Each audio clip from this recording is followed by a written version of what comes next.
एमती मो सह कौन है कि मो अकाउंट मात्र 10 टଙ୍କା रहीगला। आसतु जाना ये ब्लॉग रे। आज आम फास्ट जाइलु अड़सपुर मार्केट जानी पार्लुनु कौन खाइबू सांग मैंने मिसिक जाइलु तो फास्ट आमको गुपचुप स्टलटा देखागला।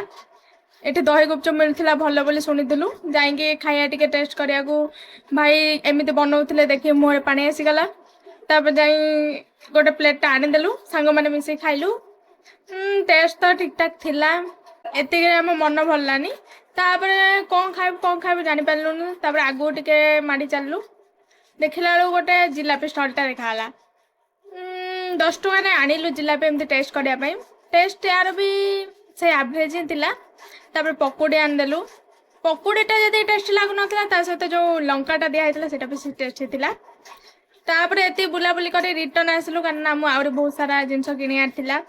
तापर जेरेक्स सेंटर को जाइलु जेरेक्स कराया तो जेरेक्स काढ़ी तापर एपटे आम अड़सपुर थिबा मिनी मार्ट नहीं मिनी शॉपिंग मॉल कहले भी चलो।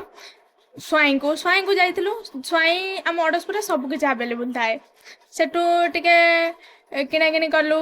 तार गोटे लेडीज कर्नर थिला जोटा टाइनी मार्ट तो सेठी जाइए आम देखा देखी कलु कि कौन आनमु कौन ना। तो क्लचर से बहुत सारा भेराइटी थिला से भाई आमको बहुत सारा भेराइटी देखले तो ता भर गोटे पसंद आसला से नहीं आसलु।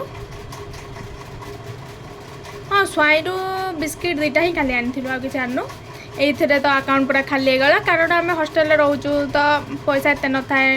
अकाउंट मात्र 100-150 टଙ୍କା थिला तो से सब सरीगला रहीगला। Thank you.